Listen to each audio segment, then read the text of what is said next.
Hi Prem. ജീവിച്ചിരിക്കുന്ന വിറ്റ്നസിനെ കൊല്ലാതെ അവൾക്ക് ഫുഡും ബെഡും കൊടുക്കുന്നതാണോ നിന്റെ തലച്ചോറിലുദിച്ച പുതിയ ബുദ്ധി? നിന്റെ കസ്റ്റഡിയിൽ അവളെ വെച്ചിരുന്നാൽ നിനക്ക് അനുകൂലമായി അവൾ സാക്ഷി പറയുമെന്ന് വിചാരിച്ചോ? ഒരു കാര്യം പറയാം ഞാൻ, അവളുടെ മരണം എൻ്റെ കൈകൊണ്ടാ. ഞാൻ പറയുന്നത് മനസ്സിലാവുന്നുണ്ടോ പ്രേം? നീ എന്തൊന്നും മിണ്ടാത്തത്? പറഞ്ഞു കഴിഞ്ഞോ? ഇനി ഞാൻ സംസാരിച്ചോട്ടെ. ഇപ്പൊ ഞാൻ പറയുന്ന അങ്ങോട്ട് കേട്ടോ. ഞാൻ തന്നെ ആ പെണ്ണിന്റെ അടുത്ത് വീഡിയോ കൊടുത്തയച്ചത്.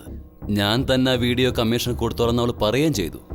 നീ തന്നെ ആ പെണ്ണിന്റെ അടുത്ത് നിന്ന് ടേപ്പ് കൈക്കലാക്കിയെന്ന് നാളെ അവൾ കോടതിയിൽ വന്ന് സാക്ഷി പറഞ്ഞിരിക്കും.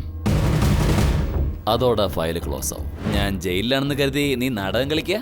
അല്ലടാ, ഡയറക്റ്റ് ആയിട്ടാ എൻ്റെ കളി. അതുകൊണ്ട് നീ വേഗം ദുബായിക്ക് രക്ഷപ്പെടാൻ നോക്ക്. പ്രേം, ഇതിനേക്കാൾ എത്ര വലിയ വലിയ കേസുകൾ ഞാൻ എന്റേതാ ഈ രോമം പോലെ കൈകാര്യം ചെയ്തിരിക്കുന്നു. പിന്നെയാണോടാ പീക്കിരി പയ്യ നീയ് നിന്റെ ഒരു കേസ്, നിന്റെ ഒരു ഫയല്. ഒരു പണി ചെയ്യ്, നീ ആ ഫയല് മടക്കി തലയ്ക്ക് കീഴിൽ ഭദ്രമായി വെച്ചോണ്ട് കിടന്നുറങ്ങാൻ നോക്ക്.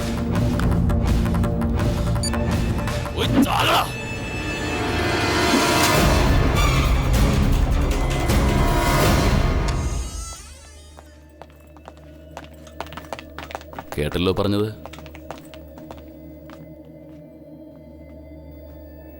അണ്ണാ, ബീഹാറിൽ നിന്ന് വരുത്തിയ പ്രൊഫഷണൽ കില്ലേഴ്സ്. ആരെ കൊല്ലണമെന്ന് ശരിക്കും അറിയാമല്ലോ. അറിയാം. വേണ്ടത് കൊടുത്ത് പറഞ്ഞു വിട്ടേക്ക്. വരൂ. ഗുണശേഖര, അണ്ണാ, ആ ബീഹാറുകാരെ മാത്രം വിശ്വസിച്ചിരിക്കേണ്ട. നിങ്ങൾ നിഴല് പോലെ രണ്ടുപേര് എപ്പോഴും കൂടെ ഉണ്ടാവണം. ശരിയാണ്. എന്തു പറ്റിയടാ? അണ്ണാ, ആ ദുബായിൽ നിന്ന് വന്നവനെ ബീഹാറുകാർ കൊല്ലും. ആ ബീഹാറിൽ നിന്ന് വന്നവരെ ഞങ്ങൾ കൊല്ലും. ഞങ്ങളെ ആരാ കൊല്ലുന്നത്?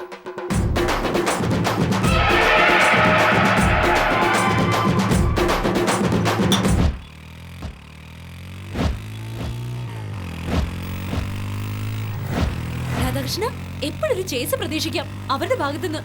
ഓരോ സിനിമയിൽ ഇപ്പൊ അത്തരം ക്ലൈമാക്സാ ഉണ്ടാവുക കൃഷ്ണവേണി.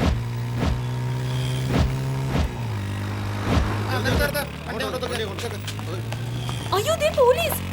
ഹെൽമെറ്റ് വെച്ചോ, അല്ലെങ്കിൽ ഫൈൻ അടിക്കും. അമ്മോ, നീയല്ലേ നക്സലൈറ്റ്, നീ വെക്ക്. ഓ, ഞാനൊരു നക്സലൈറ്റ് ആണല്ലോ അല്ലേ? Hello, control room.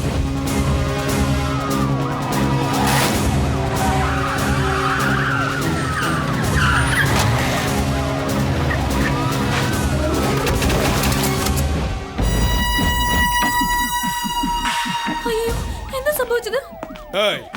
ഹെൽമെറ്റ് എടുക്കടാ, എടുക്കടാ.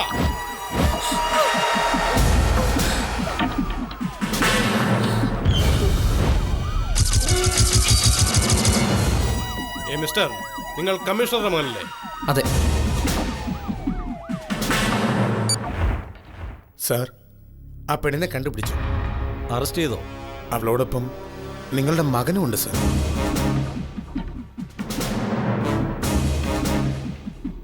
Arrest both of them. Yes sir.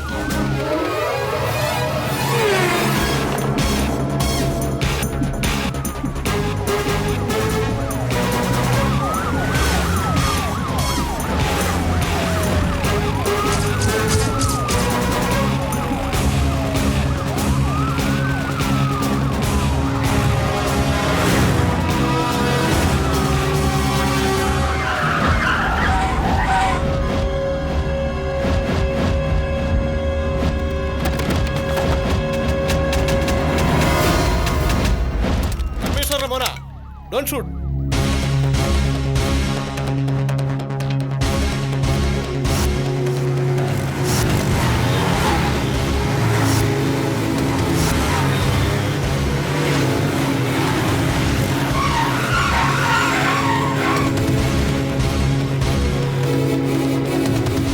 Radhakrishna, ആരാ ഇവരൊക്കെ?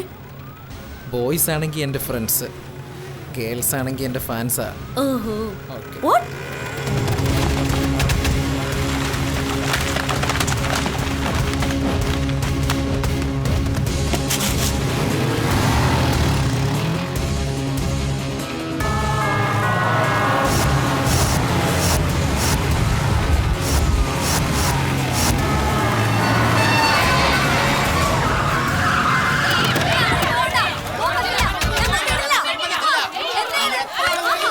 Hello commissioner sir.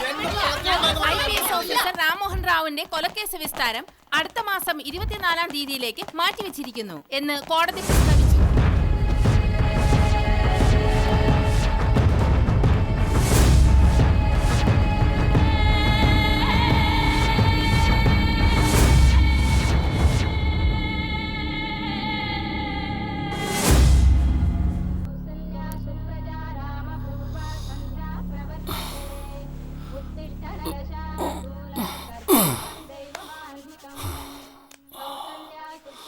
ഭഗവാനെ,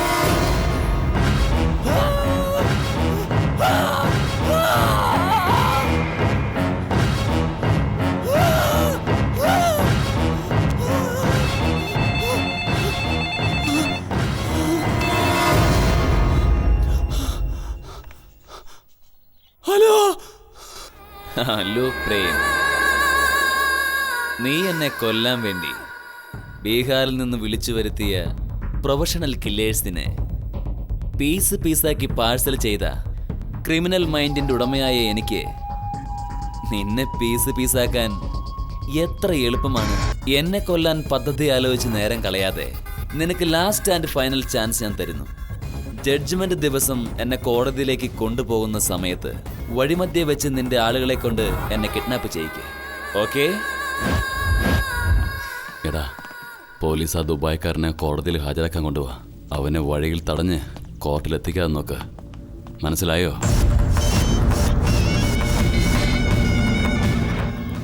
ഹലോ, 100 കോടിയോ? ഹലോ, സോക്കറോൾ. Hello, 100 crores. രാധാകൃഷ്ണ, പറയ് കൃഷ്ണവേണി. എന്ത് കണ്ടിട്ടാ എന്നെ സ്നേഹിച്ചത് എന്ന് പറഞ്ഞ നിനക്ക് ഇഷ്ടപ്പെട്ടത് എന്റെ കണ്ണാണോ? താമര ഇതില് പോലെയുള്ള എന്റെ കവിളാണോ? റോസാപ്പൂ പോലെയുള്ള എന്റെ ചുണ്ടാണോ? ചാമ്പയ്ക്ക പോലെയുള്ള എന്റെ മൂക്കാ? സദാ നിനക്കായി തുടിക്കുന്ന എന്റെ ഹൃദയമാണോ? അല്ല. പറ രാധാകൃഷ്ണ, പിന്നെ എന്ത് കണ്ട എന്നെ പ്രേമിച്ചേ?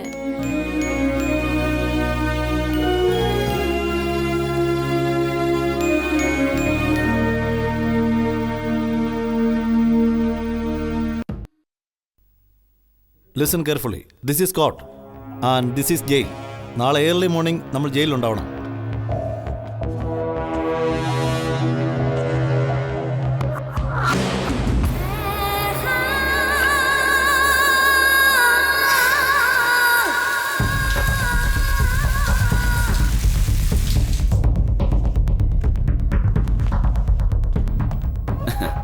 ക്യാ കമ്മീഷണർ സാബ്, ഹൈദരാബാദ് ട്രാഫിക്കിലൂടെ വന്നിട്ടും ഇത്രയും ലേറ്റോ? എന്താടാ ആലോചിക്കുന്നത്? വധശിക്ഷയെക്കുറിച്ചാണോ? അല്ല സർ, ഞാൻ വിധിക്കും. നിങ്ങളുടെ കോടതിക്ക്, ന്യായവ്യവസ്ഥയ്ക്ക് ശിക്ഷ. ഇന്ന് കോടതിയിൽ ജഡ്ജി, ലോയേഴ്സ്, കോർട്ട് സ്റ്റാഫ്, കുറ്റവാളികൾ, പോലീസ്, കുറ്റവാളിയുടെ ബന്ധുക്കൾ, വെളിയിലുള്ള ക്രിമിനൽസ്, മൊത്തം 500 പേരുണ്ടാവും. 500 പേരെ കൊന്നൊടുക്കാൻ എനിക്ക് 500 ബുള്ളറ്റ് മതിയാവും. 500 ബുള്ളറ്റ് ഫയർ ചെയ്യാൻ എനിക്ക് 5 AK-47 ആവശ്യമേ ഉള്ളൂ. അത് ഓൾറെഡി കോർട്ടിൽ തന്നെയുണ്ട് കമ്മീഷൻ സാർ.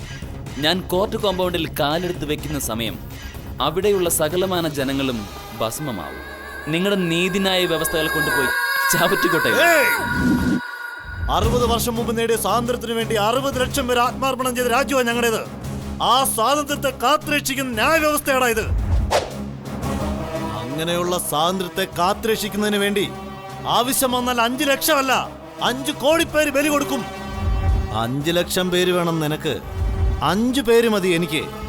ദേശത്തിനു വേണ്ടി സൈനികരും ന്യായത്തിനു വേണ്ടി പോലീസും ത്യാഗം ചെയ്യുന്നത് ഞങ്ങളുടെ രാജ്യത്തിനൊരു പുതിയ കാര്യമല്ല.